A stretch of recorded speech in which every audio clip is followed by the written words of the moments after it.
What model roadcaster do you have? You know what's funny? It's very above my pay grade. I'm in a band, and so I asked for advice from my bandmates about what kind of microphone to get. I'm wearing my husband's headphones. He's the drummer in our band. And then I have this roadcaster, and I don't know how to use it at all. All I know how to do is make like one funny sound effect. I have a roadcaster too, so here, Yeah. I'll play this.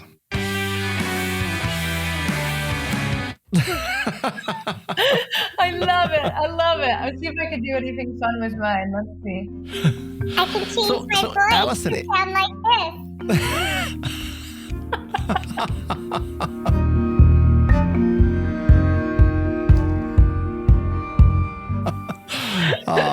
podcasters just want to have fun. So. That's my only trick, Guy. I'm Guy Kawasaki. This is the Remarkable People podcast, and we're on the mission to make you remarkable. And today we have the remarkable Alison Wood Brooks. She's a professor at Harvard Business School. I like to call her the queen of conversation because she teaches a course on how to be a great conversationalist. And we're honored to have her on her launch day. And as an author, I can tell you, launch day is not an ideal day to do a long interview. You got so much other things to do. So her PR firm screwed up and scheduled her on the wrong day. So we're going to make the best that we can. Forgive them. They've done a wonderful job. And I get to talk to you, Guy. Come on. So I know we're supposed to start with small talk. So how's the weather in Boston? You know what? It is beautiful here. We had a snowstorm and it's really so gorgeous. I love snow. It's so gorgeous. And my kids went sledding yesterday. It was very picturesque. Where are you in the world? Are you in Silicon Valley? Yes, I'm in Santa Cruz. Yeah. And we have a gorgeous day today. Madison and I are going to go surfing later today too. So. Oh. Imagine that. My kids were surfing on the snow yesterday and you get to actually go surfing. That sounds nice. I fully understand your hierarchy of small talk, directed talk, and deep talk. So we got to engage in some small talk to observe your book, right? That's right. No pressure. I got to pitch you some softballs in this small talk phase. So what's something that you're really lousy at that you love to do? I love that question. It's one of my favorites. What am I really lousy at, but I love to do? Probably cooking. I think cooking is, I don't cook often, but when I do, it's so soothing and it's so cozy and warm. And I'm so bad at it, Guy. I'm not a good cook. I have no business being in the kitchen, but I do love creating a meal for my family every once in a while. Well, you know, they have this thing called Home Fresh, and it comes in a box and everything's in it. They have very good meals in that box. So. Here's the challenge. I've got 3 kids and they're such picky eaters. The Venn diagram of foods that everybody in my family will eat is impossibly tiny overlapping zone. And I don't think Home Fresh finds the zone, but we'll see. I'll look into it. Just go to Costco and get the $1.50 hot dog. That's good enough. Exactly. That's you found it. That is the overlapping part of the Venn diagram. Hot dog. I've had 4 children. I know how that Venn diagram works. How old are your kids now, Guy? They are no longer kids. They're 19, 23, 30 and 32 or something like that. I'm a grandfather. I'm a new grandfather too. Congratulations. How old is how many grandkids do you have? One that I know of. One that you know of. A baby or a toddler? 3 months old. Congratulations. You're a new grandfather. I am a new grandfather. Huge deal. Well, I saw some interviews of you and you were complimenting this podcaster about how many questions he had and how he was jumping around. And I'm going to set the new standard for you today, okay? I love it. I love it. I sense some competitiveness in you, Guy. I like that. You can ask Madison. I'm a very competitive person. And to answer the question that I asked you, I'm lousy at surfing, but I love to do it. So that's kind of where I'm at. So first question for you is, you know that person in your book where you had a conversation and you told her that her boyfriend wasn't good enough for you? Yes, I do. Are they still married? They're still married. They have children. They're, as far as I can tell, happily married. And I did get a text from her when she received the book. And I hadn't warned her about this story. So we are still friends and everything's copacetic. And she actually did not remember that conversation happening. And I think I was very relieved that she didn't remember. You're telling me that to this day, you don't know if she was offended by that question. Correct. And I don't think, at this point, I don't think she knows if she was offended. And this is something that's true. I do think this is a very vivid thing about conversation. It's easy to get hung up on things when you feel like they don't go well, but you have no idea how other people are experiencing a conversation or how they're experiencing you. And truly, we had an amazing friendship. It was a very close friend of mine. Honestly, I did that to a lot of my friends. At that point in my life, I felt like it was very much my place to be protective of all of my girlfriends who I thought were amazing, and no partner was worthy of them. And so I just went around sprinkling feedback left and right of like, this guy's not good enough for you. And now in retrospect, I'm like, well, that was an interesting phase of life. Maybe not my place to be tossing that around so casually. But learning how other people experience a conversation like that is very enlightening. In the moment, you really have no idea how people hear you or what they're learning from you. Maybe Madison should introduce you to her boyfriend so you can check him out for her. Because now she's going to be scared now that I'll write about their relationship in a book and have it be in print for all of time. Well, the test will be if you don't like Madison's boyfriend, then she'll probably be living happily ever after with him based on your track record. That's right. If there is one clear takeaway from this, it's that my instincts are not good about other people's love lives. I can hardly wait till your daughters have boyfriends. Oh, I know. I have 2 boys and a little girl. And you only have 1 girl. And it takes all of my power to not. They're only 9, 7, and 5, but it does take a lot of self-control for me as like a psychologist, and just, I'm obsessed with relationships. So to not ask them every day, like, what's going on? Who's got a crush on who? How you feeling? What's new? Too soon. I need to pump the brakes.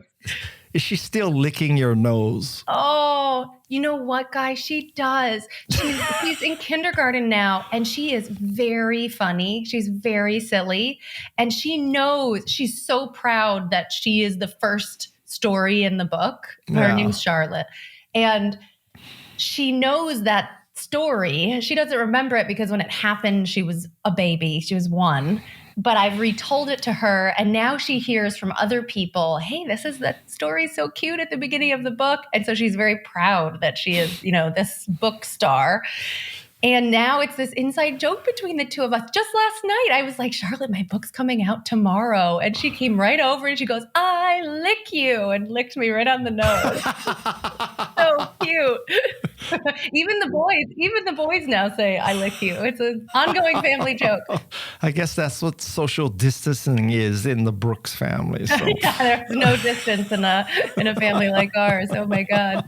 I happen to notice that there's a lot of licking stories in your book because you talk about Carrie Fisher's dog licking her hand during Terry Gross's interview. So there's some licking thing. There is a licking theme. I thought about it as I was writing it, and I was like, why is there so much licking in this book? What kind of advice am I giving to people? You're so right. What a great reader you are, Guy.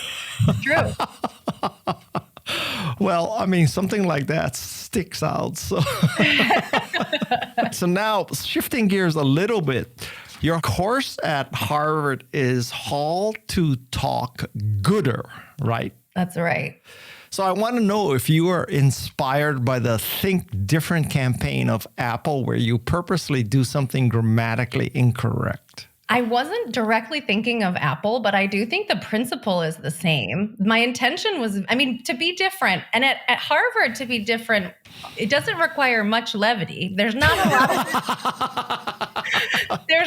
a lot of silliness. I think it's a weakness of ours. And I really wanted to make that point in the course title when it's sitting in the course catalog alongside, democracy in America and global capitalism. And then you get to this course that says how to talk gooder. It jumps out at you. It's very different. There's a double meaning too, because there's a theme of kindness in the book. Gooder is in the sense of like, what does it mean to be a good person? But also, better in all the ways we're hoping to be better communicators.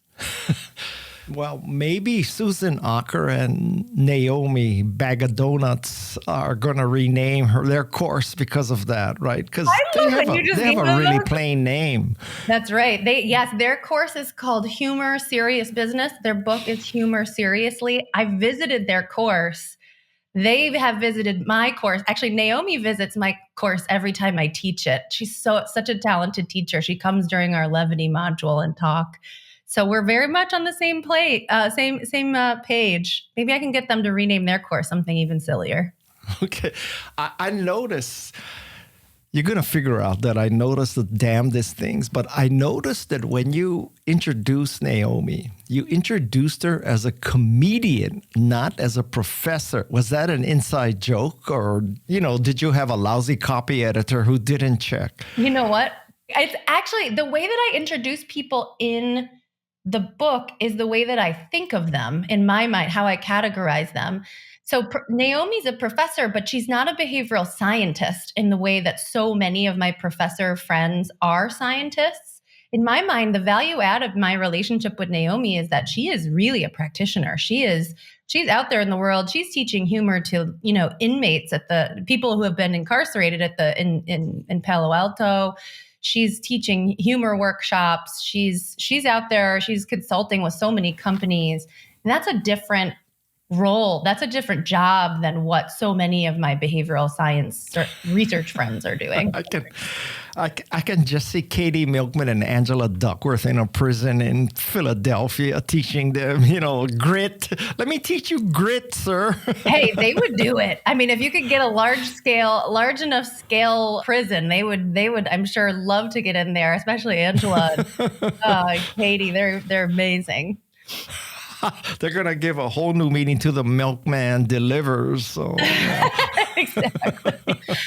One of the studies that I talk about in the book is about parole hearings. We've had the lick theme. Now we're picking up on a prison theme. We moved on from licking to prison. It's showing we're going up the pyramid. That's right. Yeah, exactly. Deeper and deeper. Shifting gears again. Do you think people can have a conversation with an LLM? It's a good question. I think it goes back to this question of what are your goals in conversation? I think an LLM, an AI, a chatbot are quite good at fulfilling some of our conversational needs. It's why there's such great promise in companionship through AI or through LLMs, because they can help us not feel alone. They can help us have fun. They're an incredible sounding board. They help feed good ideas to us. There's so many needs we have that a non-human entity can fulfill. Here's where I get a little bit worried. I mean, there's a lot that's worrisome, but one of the things that I've been thinking about is something that humans struggle with in conversation is getting past our own self-centeredness, our own egocentrism, that we focus so singularly and naturally on our own point of view. And in the book, we take this position of like a kind conversationalist, a good conversationalist relentlessly pushes themselves to think about the other person's perspective. Not just think about it, but ask about it. Ask questions, learn as much as you can about what's really in the other person's mind, because we're bad at guessing, right? We're bad at knowing what other people are thinking about. So we have these egocentric tendencies. We like talking about ourselves. We like thinking about our own perspective, and we have to really work hard to get over that. When you're interacting with a non-human entity, you don't need to do that at all. The whole point is to get the entity to fulfill your needs as much as possible. It's completely self-centered in a way. you don't need to relentlessly push yourself to understand its perspective. It doesn't really have a perspective. It doesn't have needs. A chatbot, an AI, an LLM, it doesn't have needs and it doesn't have desires. And so what I worry about is if we are interacting with non-human entities too much, is it training us to be even more selfish than we already are? That's a scary thought. Yeah. I hope that Sam Altman and the people at OpenAI read this book because it might improve their agent aspect of LLMs, right? For sure. So some companies have come over the years, many people and companies have come to me looking for advice and guidance and consulting about how to make their bots more human-like. How can we make them better at conversation? At first, I was flattered and excited to engage with them. And then I sort of stopped because I'm just not sure that that's what that means and if that's actually helpful to us at this point. Well, I mean, there's a lot of upside there when every voicemail system says, press 1 for tech support, press 2 for sales, press 3 for executive directory, press 4 if you want to get this menu over again. I mean, I'm sure you can improve that. I definitely can. I would be interested to hear. So for people who are working on LLMs and bots, I would love to hear what they think of the insights in talk and how much of it is translatable to bot development and how much is not, right? Like how much is unique, the human mind is uniquely positioned to do.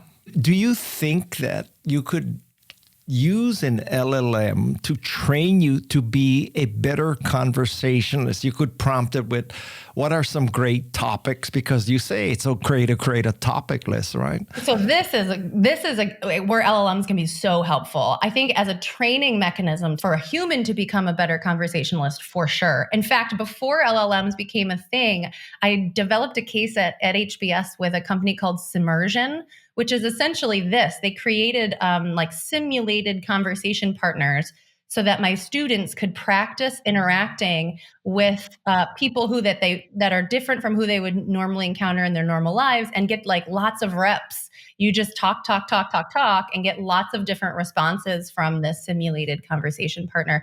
So an LLM could do a lot of things.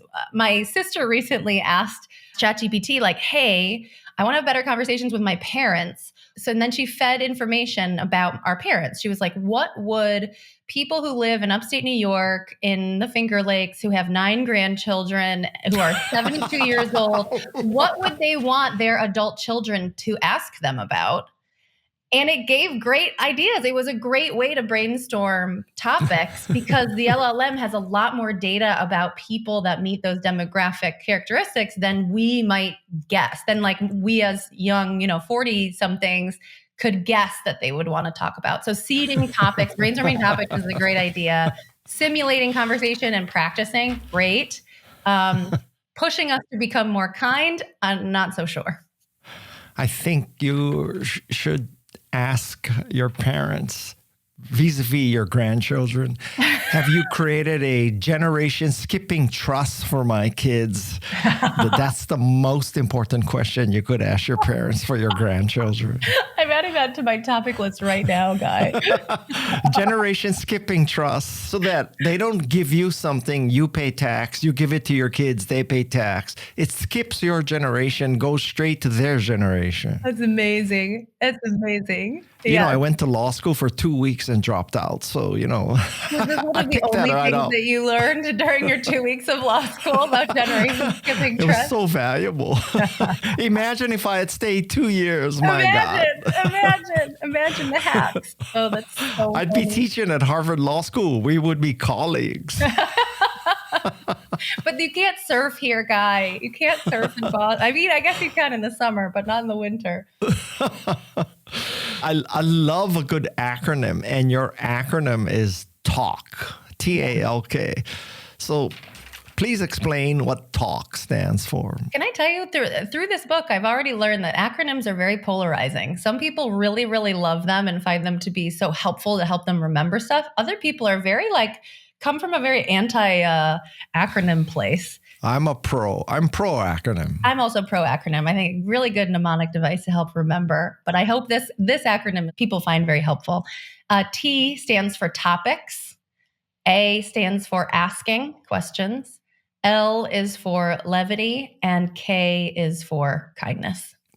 And so those 4 things are the foundation of great conversation. Yeah. The ambition, and I hope it delivers on this promise, is that it provides a comprehensive landscape of conversation. I mean, if you focus only on persuasion, or you focus only on influence, or you only on negotiation, only on relationship development, the problem is that you're missing out on how those things, those goals, trade off with other important goals, like having fun or maintaining privacy or like just liking to be with people.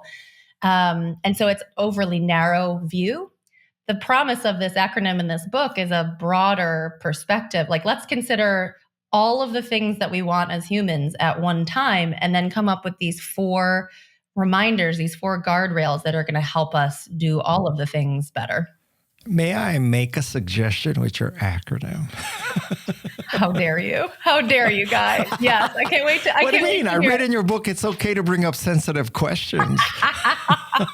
I can't change it at this point, Guy, but yes, I'm all ears. I can't wait to hear. Okay, so I think you should change asking, ASKS, ask. Because then all elements of your acronyms will be nouns. Right now, you have a gerund in there. You're right. It is a jarring gerund. It is a jarring change of grammar. But here's the thing. When I hear the word asks, the noun, when people use the word ask as a noun, they're usually talking about, I have a big ask. Yeah. And they mean I'm asking for something. I'm going to ask you to give me something that serves me, which is totally against the spirit of asking in this book, which is like, no, you're asking for the sake of information exchange and learning.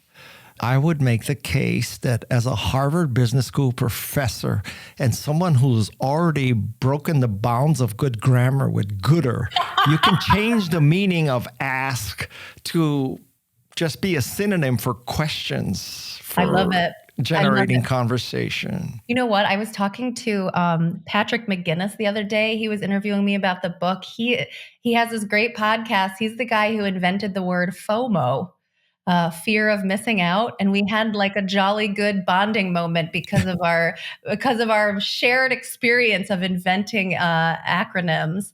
I like this, Guy. I like the idea of the lofty goal of me changing the whole meaning of the word ask. I like this. I like the ambition of it. I'm going to keep it in mind. I will tell people that this is your vote. When I say A is for asking, and I'll say, and Guy Kawasaki told me it should be ask. It's my OCD Chicago Manual of Style upbringing. What can I say? I applaud you. I applaud your OCD grammatical ways. I do. We should ask Angela Duckworth what she thinks. So let's call her in. I can call her right now. You want to dial her and merge her in? Angela, what do you think? So, I want people to read the book, so I'm not going to force you to explain each of the 4 things, but I noticed that you busted some myths in this book. So I'm going to mention what I think 4 myths you bust and how and why you busted them. All right. So first of all, myth number 1 is small talk is a waste of time. Tell me why that's wrong. It is wrong. Everybody feels like it's a waste of time because it's so unpleasant. Everybody knows that once you're there, it's shallow, meaningless, empty. You start to have these alarm bells go off like, oh, we're not doing conversation right. We got to get to the real stuff. We got to get to the productive stuff, the meaningful stuff. We all know that feeling. The problem isn't with small talk itself. It's that we get stuck in it for too long. Small talk is a very important social ritual. It's where conversation has to start, especially between strangers or people who don't know each other that well or who haven't seen each other in a while. It's a very well-worn social ritual. That's how we start conversations. The point, though, is to use it as a place to search for better stuff and ideally to search for better stuff quickly. I want to hear people talking about surfing within the first 4 turns of a conversation and how much they love it and how their kids are surfing down the snow rather than like, oh yeah, it's cold. Oh yeah, I don't like the cold. It's warmer here in California. And a lot of conversations do stay in that very mundane world for much too long.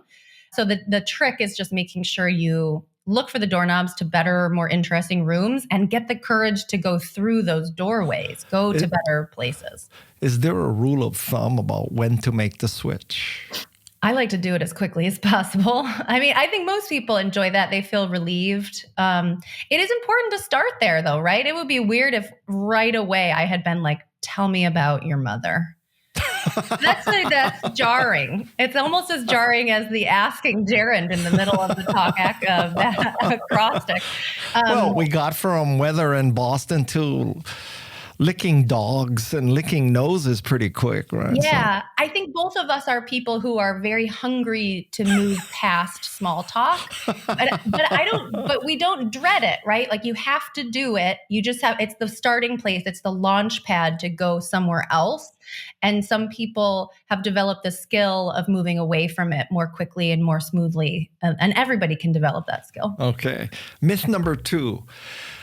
I think a lot of people would say it's kind of tacky to prepare a topic list in advance of meeting people that, you shouldn't pre-plan the topics you're going to talk about. So bust this myth. I'm so happy to bust this myth. I love the word tacky. When we survey people, when we say, imagine prepping topics before a conversation, especially with someone you know well, like your spouse or your lover. Yeah, look at your topic list. Let's go. I love it.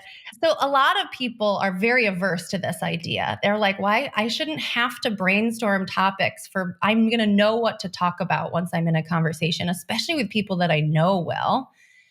In the experience of it, in reality, once you get to a conversation, having thought ahead about it is incredibly helpful, not just for a podcast interview or for a work meeting where you brainstormed an agenda, but even for conversations with people that you love and know well and see every day, because it forces you to just think about them. It's a perspective taking nudge where you're like, oh yeah, what's going on in my partner's life? What do I need to remember to ask them? It's a way to show them that you care and that it helps you remember to raise the topics that you should be raising with them. Okay. Make things more enjoyable, less anxiety inducing, smoother, more productive, all the good things.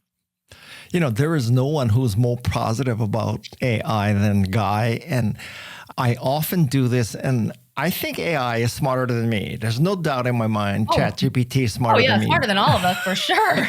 I mean, by definition, it's smart. It's like as smart as the masses, right? But one thing AI absolutely cannot do that I can do is come up with questions and topics for a podcast. Because before every podcast, I usually ask, what should I ask? Katie Milkman or Angela Duckworth or Steve Wolfram. And they always come up with really boring questions like, what was the most exciting part of your career? What do you look forward to, et cetera, et cetera. And if there is ever a day where I ask, what should I ask Alison in a podcast? And the LLM says, Guy, ask her why she talks so much about licking. That's the day that AI has arrived. Why do you think that is? Do you think it's a unique skill set that you have as an individual, or do you think it's a broader human ability? We're just better at in knowing or anticipating what will be fun and interesting to talk about with other people? I think it's because using your vernacular of System 1 and System 2, I'm about System 10. That's why. Say more. Okay, wait, more myths. I got 2 more myths. Oh, yeah, that's right. So myth number 3, it's bad to ask too many questions. Oh, I love busting this myth. Everybody can think of a person. They can think of a person or think of a conversation where they were annoyed that somebody asked too many questions. It felt like an interrogation. That memory is so salient that it leads us to believe that you can ask too many questions, when in most contexts, for most people, it's either impossible to ask too many questions, or the number of questions that you would need to ask to get to that annoying point is so extremely high that you almost can't possibly get there. This is true particularly in cooperative conversations where you're collaborating or you're on a date or you're just there to have fun, connect with people. That's a lot. That's a big chunk of the conversations we have in our life are cooperative conversations. And even in competitive, conflictual conversations where you need to negotiate something, even there, asking more questions is better. In the book, we get into the types of questions that work better. How's that? Is that better? Okay, my fourth myth. My fourth myth is that it is bad to ask sensitive questions. Oh, it's bad to not ask sensitive questions. It's terribly bad. It means you're going to get stuck in small talk world, mundane, meaningless, unproductive world forever. We have all kinds of fears about asking sensitive questions. We don't want to hurt people's feelings. We don't want to seem rude. We don't want to seem intrusive. We don't want to seem incompetent, right? Sometimes we worry that asking a question will make it look like we should already know the answer to it. In truth, asking sensitive questions is the most direct pathway to connection, to learning, to teaching, to ironically, even to privacy, right? Because only by asking a sensitive question can you learn where somebody's personal boundary is, where they can say, actually, I'm not comfortable talking about that. Otherwise, you'll never find it. And you can never learn how to, where are their boundaries? What are they comfortable talking about and not talking about? So yes, we need to ask more sensitive questions. So how much do you make as a Harvard Business School professor? That's such a good question. I love it. I'll tell you what, book deals help you earn a lot more. And I think that's why a lot of professors are writing these trade books. I need a number here. I'm still not tenured. I'm a junior faculty member. So I actually don't know what my tenured faculty colleagues make. I'm asking you, not your tenured faculty colleagues. You think you can just avoid my sensitive questions? Guy, can I be real with you? My husband, for real, my husband is a financial advisor, and I don't even know how much money I make. Okay. The money flows to my financial advisor. I learned from your book that, you have to learn when to switch topics. I actually want to answer your question. I think the sincere answer to your question is more than enough. Too much. Too much. Speaking of tactics, so do you think it's better to switch too many topics? Or what's worse, too fast or too slow switching? I know this answer, not just based on my personal hunches or preferences. Of course, I love rapid topic switching. I think because I have an ADHD, sort of an inattentive brain. I think you do too. But we actually have data on this. This is a huge data set that was collected from BetterUp, which it's just amazing conversations. After their conversations, there's like hundreds of thousands of conversations, they ask people, did you cover the right amount of topics? And most people say, yeah, I think we covered about the right amount of topics. But of all the people who said, no, we did not cover the right amount of topics, people are much more likely to say that they covered too few than too many. So the most common mistake is moving too slowly through topics. And we see that when we manipulate the speed with which people move from one thing to the next. So we've run experiments where we tell people, move faster. As soon as things start to lag, we want you to move to something else. And those conversations are much more enjoyable. Okay. So now let me ask you, so what about when people who are hesitant to ask sensitive questions start with the question like I did, like, may I ask you a sensitive question? Do you think that is a cop-out? Do you think that is a waste of time? Or do you think that is a good social grace? I think it's a nice signposting. It's a little bit of a warning, like, hey, something's coming, pay attention. It at least gives the veneer or the veil of politeness and caring. Right? Even you're also saying, I'm going to ask you something sensitive. If you don't want to answer it, I understand. Right? That's a nice disclaimer. The same is true when you switch topics. You can note it, like, is it okay if I take a hard left turn here? Is it okay if we smoke bomb and move to something else? It's almost like you're asking permission of your partner, even though they're sort of required to say yes because they don't know what's coming. They don't know what's coming next.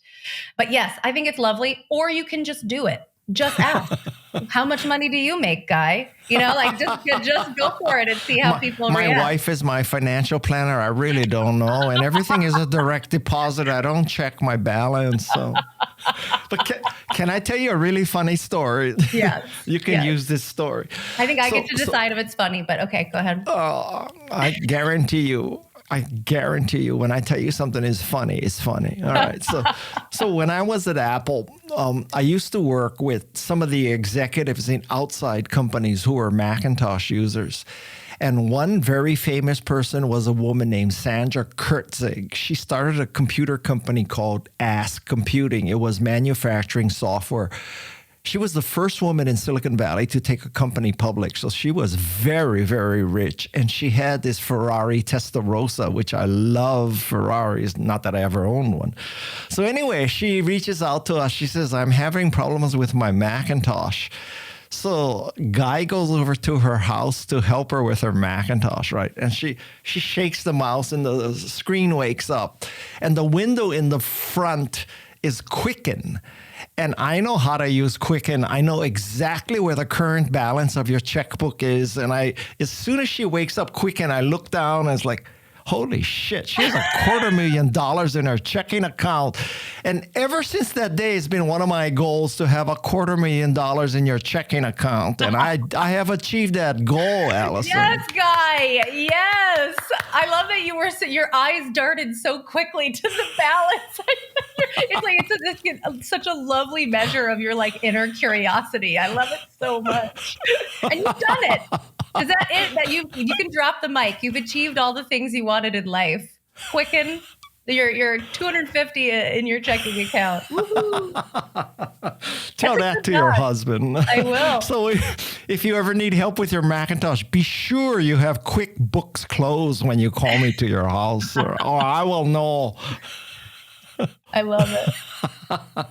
I hope you're not tracking my screen right now. We're talking about now. I'm like, oh God, what does he have access to on my computer? What do you want? What does this even do? It's too late. I already posted it on Threads how much money you have.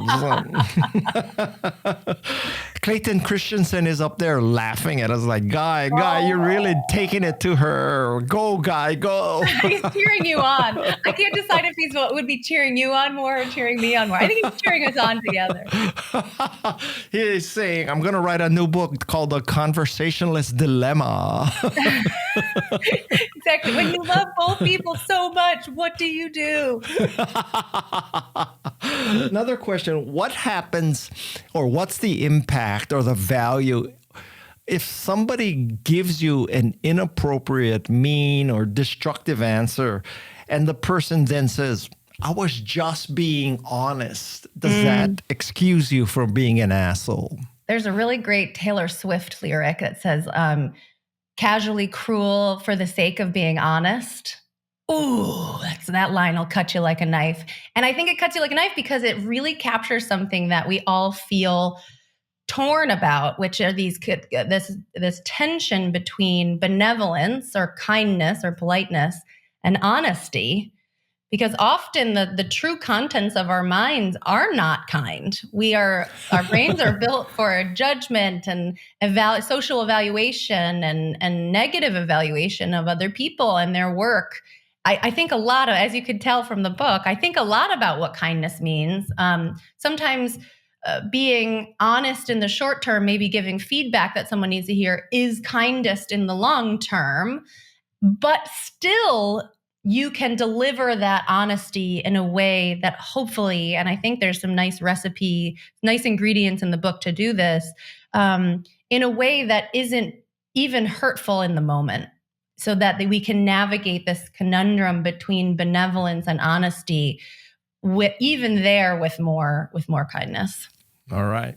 Now we're going to get some real tactical stuff, right? So what's your advice when you have to converse with someone that you just completely disagree with? Like, I don't know, if I went to some dinner and I had to sit next to Elon Musk, like, how do I approach a conversation with someone I completely disagree with?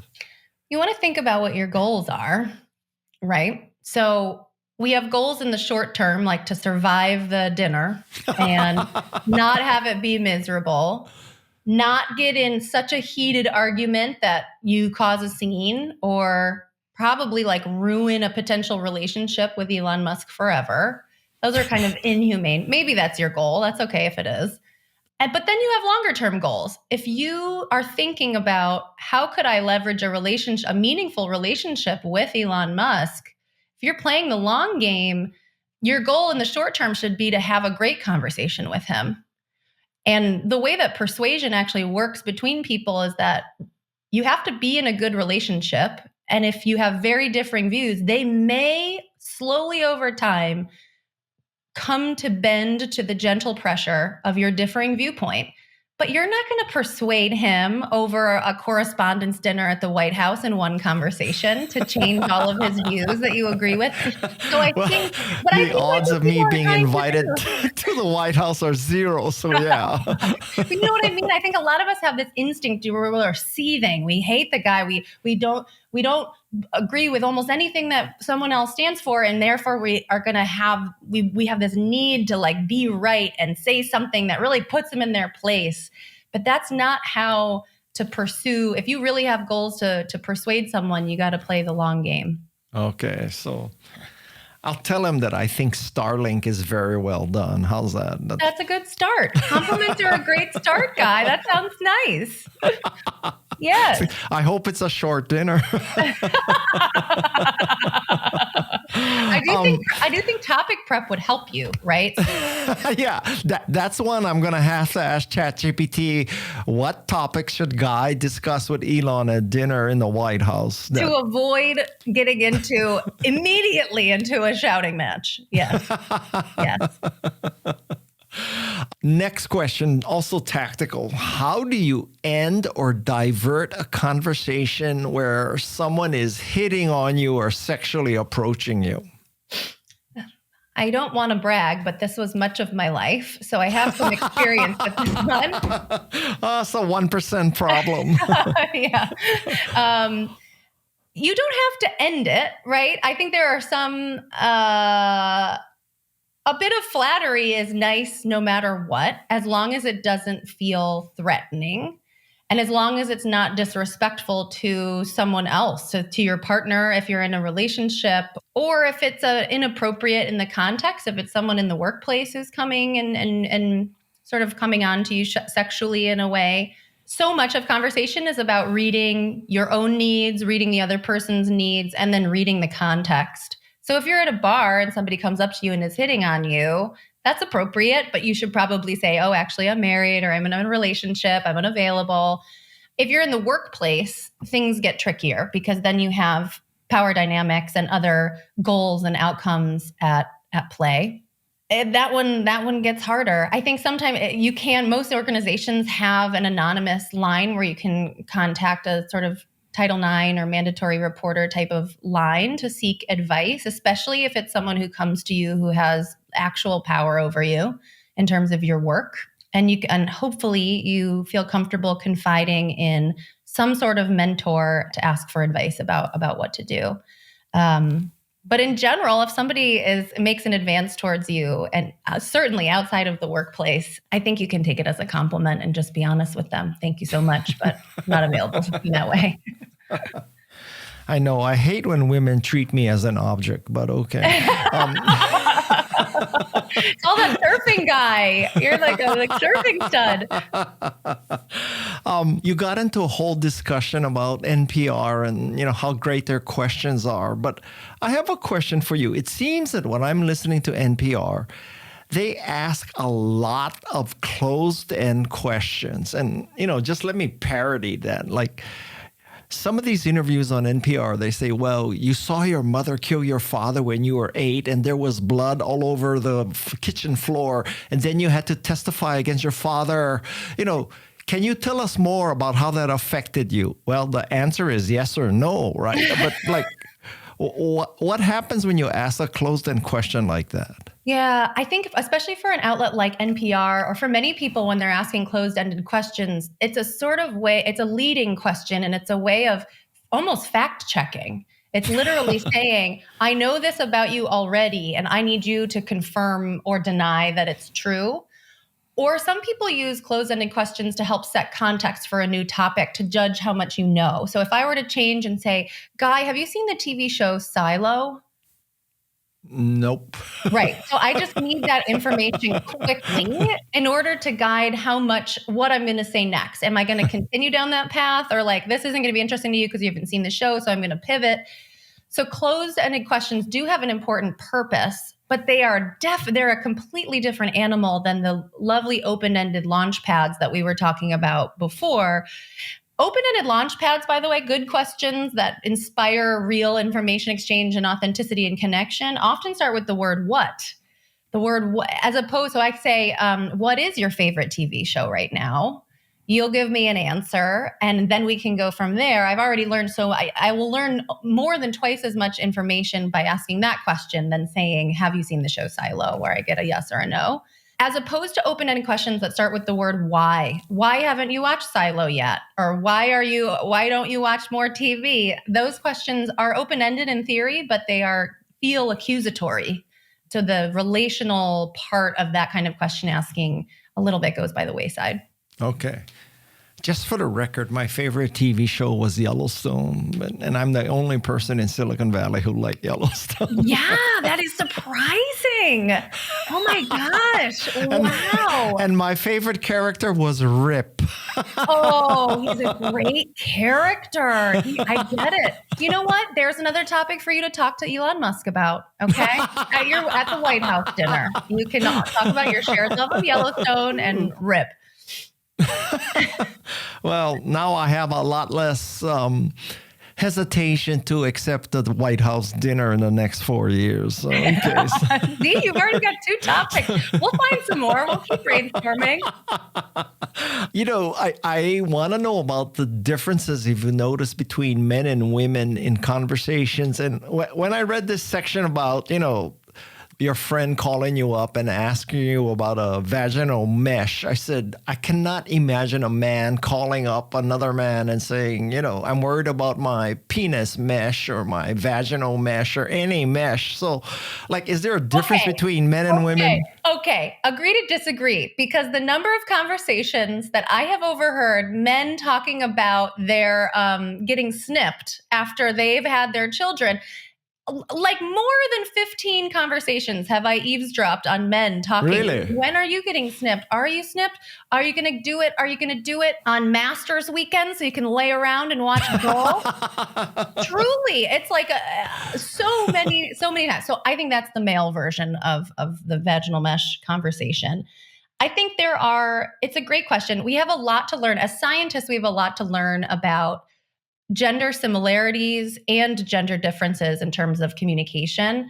You see a lot of hypotheses and hunches thrown around in the public about gender differences in conversation that are not yet substantiated by scientific evidence. And in fact, the stuff that we do know is actually men and women talk in a lot of the same ways. So there's this great study by Matthias Mell. They had people wear badges that just recorded ambient noise on people every 2 minutes or so in their lives.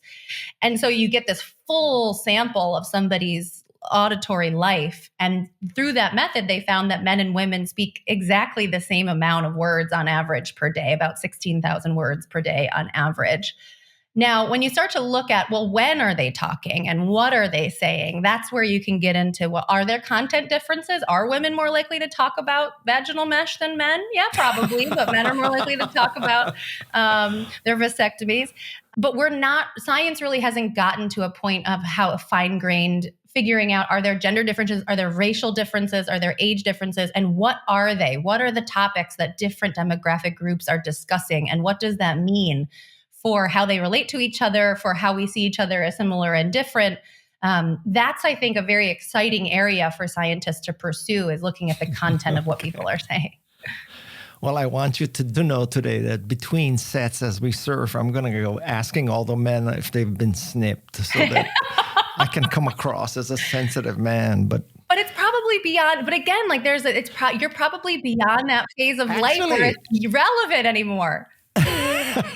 Actually, this is another topic I can have with Elon. Like, Elon, Yes. don't you think you should be snipped by now? Yes. Vasectomy. I'm adding it. I'm literally compiling your list for Elon. This is so fun, Guy. I didn't anticipate this, but I'm really enjoying it.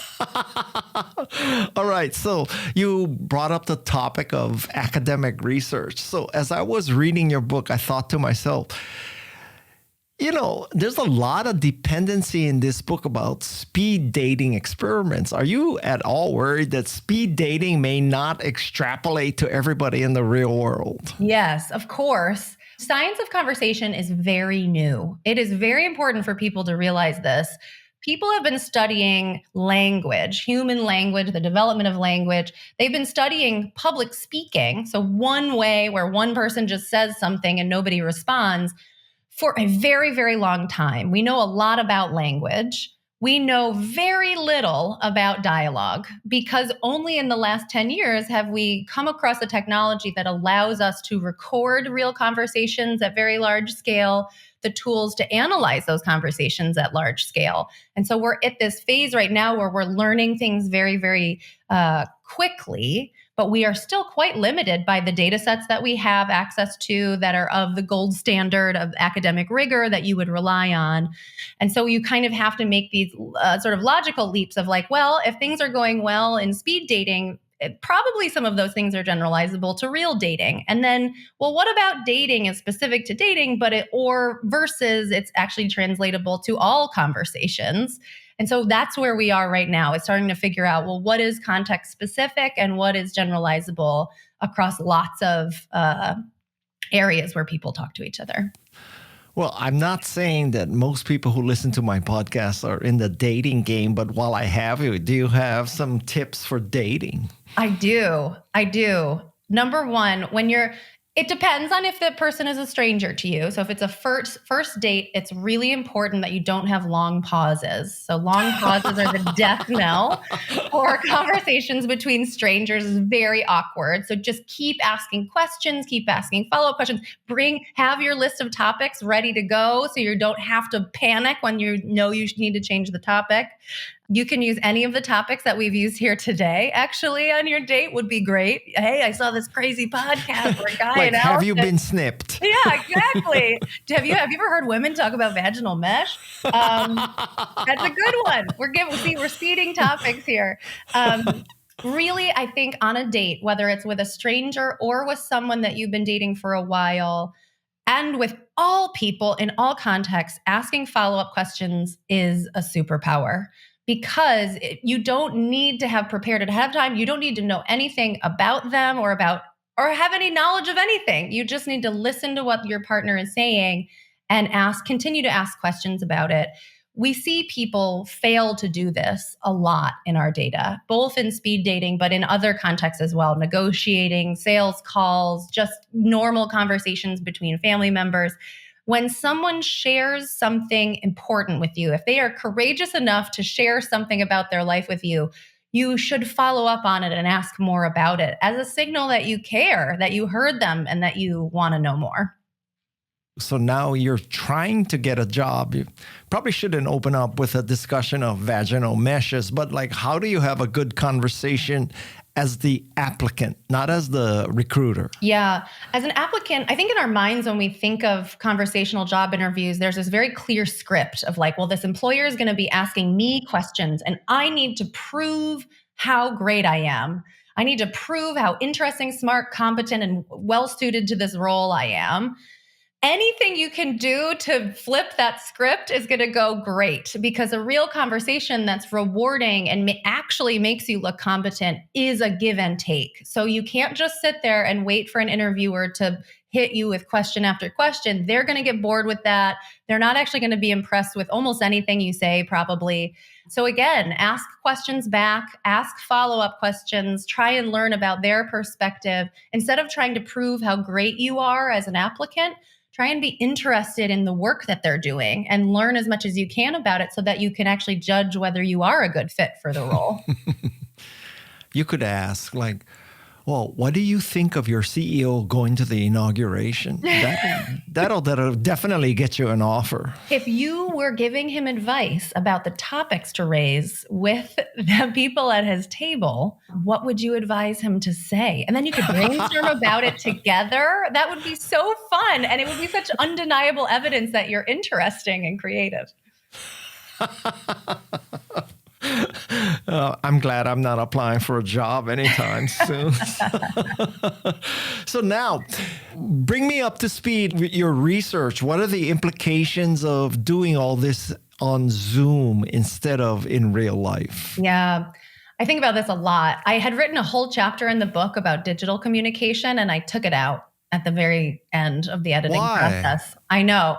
Because I want the book to be timeless, and I had written it, it was already outdated. By the time I had written it a year earlier, it was already outdated. I mean, while I was writing the book, LLMs, ChatGPT, AI, it all happened. And there's going to be more of that in the future. Whatever you say now is going to change dramatically. Most of what you could say now is going to change just rapidly and in exciting ways. But now I get to actually talk about it. So let me tell you what was in that chapter that I find so important. I think there's a lot of rhetoric in our culture about getting kids off their phones and letting them have a good childhood. I think what we need to talk about a little bit more is like, well, we're all part of this world. It's not just children. We are all toggling constantly between our phone and the computer, and then turning and talking to someone in real life, and then someone calls, and then you're texting at the same time. So we're all doing this conversational toggling. And I think we don't have any idea what that's doing to our brains, what it's doing to our relationships, and certainly how it's affecting our conversational skills. I'm interested to see what happens. In my class, I ask my students to do an audit of their conversational lives, where I ask them to take 20 minutes in your life, and I want you to write down every incoming and outgoing message, whether it's an email, a text, a phone call, a real life conversation, some reels and memes on TikTok. Well, I should say Instagram now. And so they write it all. So they write it all out, and you get this really wild sample. It's a transcript, but it's all over the map, right? They're sending texts while they're talking to their mom on speakerphone. They are on a Zoom call, but emailing at the same time. And so you get to see how overlapping and twisted and braided our conversations are these days. And what you realize is it's not just about choosing topics and asking questions. It's doing that while you're also engaged in like 6 other conversations at the same time that have their own unique topics and their own questions, and sometimes a human mind on the other end synchronously and sometimes not. And this new conversational world that requires us to toggle like this can feel quite overwhelming.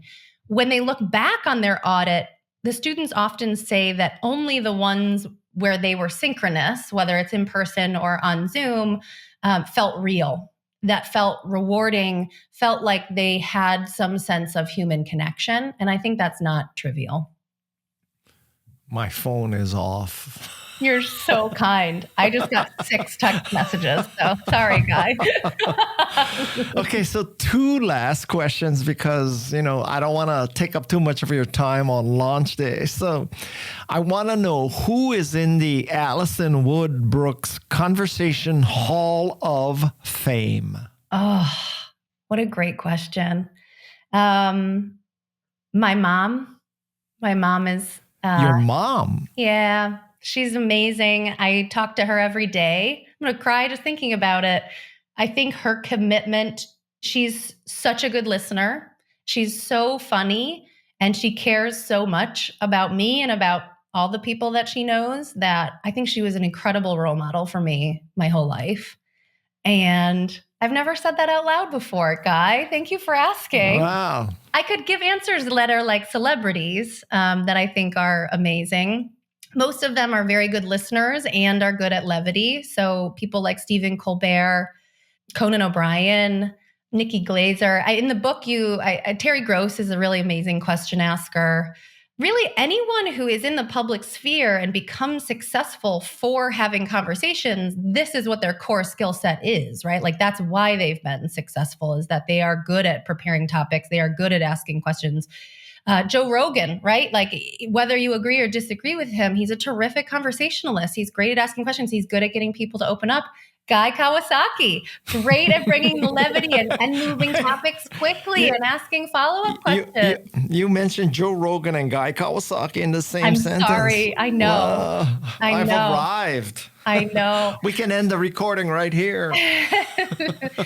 You see, this is what's so beautiful about the world. You see examples of conversational greatness all the time. You also see examples of fumbles and stumbles all the time.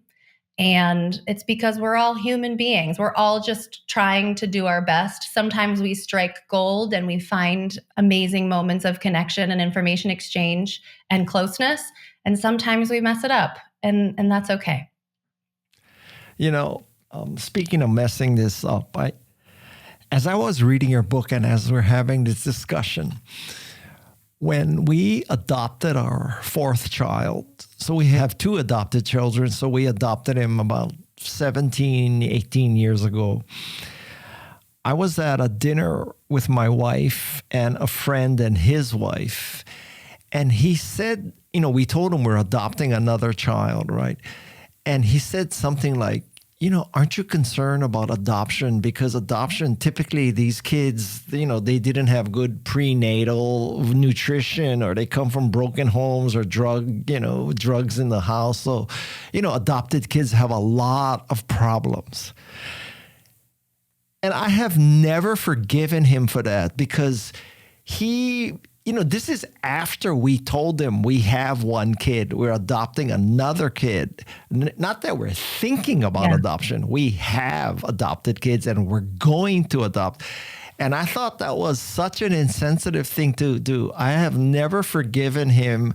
And he probably has no idea why I've been pissed off for about 20 years with him and all this. So maybe I should go. Would you ever think about telling him?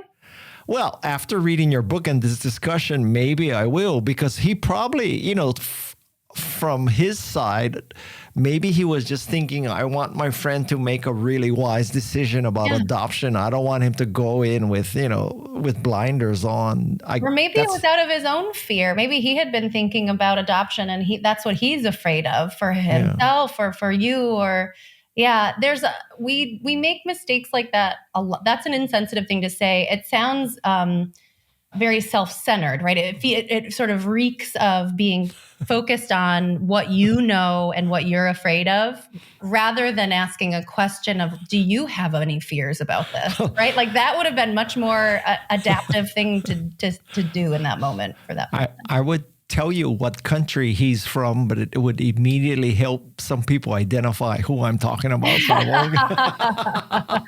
I could make guesses, but I don't want to stereotype. All right. So my last question for you, Alison Wood, the queen of conversation, is, ironically, how do you be a better listener as opposed to conversationalist? Yeah. It's so funny. The title of the book is Talk, but I think the secret sauce, the secret message of the whole thing is about listening. You can't talk well without listening. And it turns out that listening is really hard, especially for people who have attentional issues, but really for everybody. There's great research. The resting state of the human mind is mind wandering. It is not built to pay attention to another person continuously while you're engaging with them. So it takes effort to get out of our natural mind wandering state and actually listen to each other. That is effortful. It is worth putting in that effort. You need to do it in order to have good conversation. And when you do it, when you look at somebody else, you listen to what they're saying, you process what they're saying, you think hard about it, you try and really engage with it, you should get credit for it by showing them that you've heard them. And so many, many years of research on active listening have told us to use nonverbals like nodding and smiling to show someone that we've heard them. That's good. That's a great start. That matters. But really the advanced course on listening is using your words to show someone that you've heard them. I can only call back to this story about adoption for your kids because I was listening to you and I care about it and I've been thinking about it. I can only call back to your surfing earlier in the conversation because I cared about that and I latched onto it and I heard it. I can only ask a follow-up question if I heard what you said and I care to know more. So these verbal signals like follow-up questions, callbacks, paraphrasing, we're just repeating what someone has said. Hey, I hear you saying that you were upset by this and maybe you're thinking about contacting this guy again to reach out. Do you think you'll actually do that? So repeating what someone has said can be really, really valuable. It makes people feel heard and seen and loved. And it's really where so much of the conversational magic lies.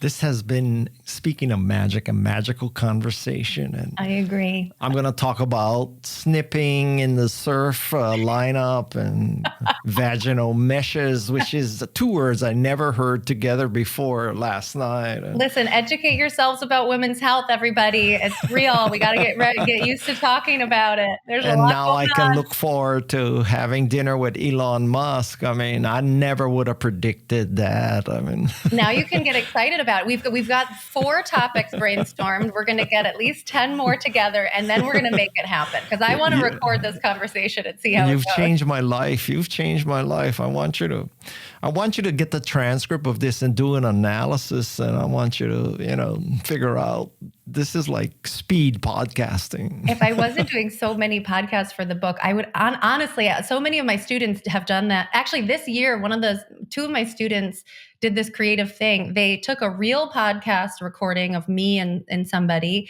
and then they created an LLM podcast of fake Alison and fake other person. And then they did a side-by-side conversation analysis of both to see what are the pros of human to human conversation compared to LLM conversation. And your hypothesis, Guy, was definitely confirmed, which is humans are better at asking questions. They're better at laughing with each other. They're better at finding sparkly moments of levity and connection. So thank you. It's such a gift to do this together. And you know what? I noticed, speaking of questions from left field, I noticed you had a podcast and I watched it, and on your side, on your shelf, you had his logo. Do you remember that? I don't. I thought, I wonder if he superimposed that on the video, or that Alison is so clever that when she is interviewed by a podcaster, she puts the podcaster's book on her shelf. And I said, that is why she's at Harvard Business School. I'm that ahead of the curve. I'm sure he superimposed it, but I will aspire to be the kind of person that would do that for sure. And I swear to God, I thought about it, but I didn't do it. I was going to put talk on my shelf. Yeah, where's your but talk? I forgot. Yeah, get it on your shelf, Guy. Tell everybody about it. Our world needs it so badly right now and always. We need better communicators. Well, speaking of LLMs, so there's such a thing as Kawasaki GPT, and we put the transcripts of every one of my interviews in there. So pretty soon people can go to Kawasaki GPT and ask Alison questions based on this interview. Awesome. Will you let me know if you do an analysis of this conversation? I would love the output. I would love to see what you uncover about our connection. No, but I don't have the academic wherewithal to do this. You should make this a project to I should. Are you tired of listening to people talk on speed dates? You should listen to Guy and I do a podcast to see what great conversation is like. How many questions did they ask? How many times did they switch topics? How many times did they come back? How many sensitive questions about salaries did Guy ask? Well, it is. I mean, doing a book tour like this with lots of podcasts, it is a very interesting, natural sort of case study of conversation, because I'm always there. I'm always constant. It's just that the host is changing. And in theory, it's the sort of related topics. We're always talking about the book, but the variability is staggering what you end up talking about. My favorite is when they're more conversational like this, like where you're talking about the book, but you're talking about other stuff too. I think everybody wants that. So in version 2 of your book, you can mention this conversation. But what's even more important to me in version 2 of this book is that you change asking to ask. I'll do it. I'm going to, you know what? I'm going to make a footnote in the next edition 2. Time is going to be measured in before asks and after asks. All right. Thank you so much for your time. Right. I'm Guy Kawasaki. This has been Remarkable People. And man, what a remarkable conversation we had. This is going to go down in the annals of podcast history. So my thanks to Matt Abrams for bringing us together and also for being in the same group of people with Katie Milkman and Angela Duckworth and Bob Cialdini. You know, these are all the people who lead behavioral research. And thanks to Madison Neismer, who is our producer, Tessa Neismer, our researcher, and all the other people, Jeff C. and, Shannon Hernandez and Louise Magana. And we got a lot of people who make remarkable people remarkable. So until next time, thank you very much and mahalo and aloha.